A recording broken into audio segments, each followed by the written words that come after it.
மக்களே, welcome back to my channel Valli Arun. இன்றைக்கி பார்க்க போகிற ரெசிபி 1 pot சிக்கன் குழம்பு. வாங்க எப்படி செய்கிறதுன்னு பார்க்கலாம். குக்கர் வச்சு 4 டேபிள் ஸ்பூன் எண்ணெய் ஆட் பண்ணிக்கலாம். ஒரு பிரியாணி இலை, 1 ஸ்பூன் சோம்பு, 1 spoon red chilli flakes add பண்ணிக்கலாம். இது நல்லா ஆயிலில் பொரிஞ்சதுக்கப்புறம் ஒரு கைப்பிடி சின்ன வெங்காயம் ஆட் பண்ணிக்கலாம்.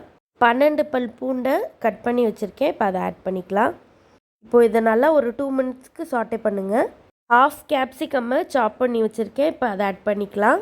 லைட் கோல்டன் ப்ரௌன் கலருக்கு ஆனியன் இப்போ டர்ன் ஆகிடுச்சு. இந்த ஸ்டேஜில் 2 தக்காளி பழத்தை ஆட் பண்ணிக்கலாம். இந்த வெங்காயம் தக்காளிக்கு தகுந்த உப்பு மட்டும் இப்போ ஆட் பண்ணிக்கலாம். நல்லா மிக்ஸ் பண்ணி விடுங்க. வெங்காயம் தக்காளி நல்லா மேஷ் ஆனதுக்கப்புறம் 1/2 kg சிக்கனை வாஷ் பண்ணிவிட்டு ஆட் பண்ணிக்கலாம். 1/4 டீஸ்பூன் மஞ்சத்தூள், 2 table spoon chicken masala, 1/4 teaspoon red chilli powder, 1 table spoon அளவு கொத்தமல்லி தூள், 1 டேபிள் ஸ்பூன் இஞ்சி பூண்டு பேஸ்ட் ஆட் பண்ணிக்கலாம். இப்போ இதை நல்லா மிக்ஸ் பண்ணி விடுங்க. இந்த ஸ்டேஜில் சிக்கனுக்கு தகுந்த சால்ட் ஆட் பண்ணிக்கலாம்.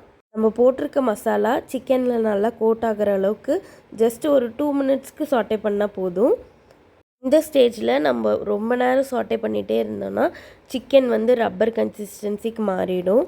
இப்போ 2 மினிட்ஸ் சாட்டே ஆனதுக்கப்புறம் 1 கிளாஸ் அளவு தண்ணி ஆட் பண்ணிக்கிறேன்.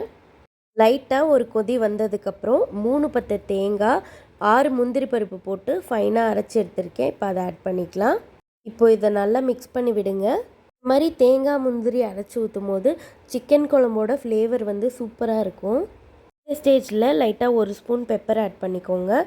குக்கரை க்ளோஸ் பண்ணி 4 விசில் விட்டுக்கலாம். ப்ரெஷர் கம்ப்ளீட்டாக ரிலீஸ் ஆகிடுச்சு. இப்போ சிக்கன் குழம்பை ஓப்பன் பண்ணி பார்த்துடலாம். ஆயில் கம்மியாக தான் ஆட் பண்ணியிருந்தோம், ஆனால் இந்த சிக்கன்லேருந்து ஆயில் செக்ரேட் ஆகிருக்கு. பார்க்கவே செம்ம கலர்ஃபுல்லாக இருக்குல்ல.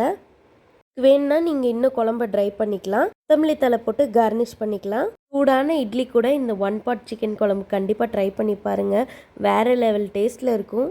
சொர்க்கத்துக்கே போயிட்டு வந்த ஃபீல் இருக்கும். ரெசிபியை நீங்களும் ட்ரை பண்ணி என்ஜாய் பண்ணுங்கள். வீடியோ பார்த்த அனைத்து நல்ல உள்ளங்களுக்கும் நன்றி. தேங்க்ஸ் ஃபார் வாட்சிங். Please subscribe my channel. Bye by.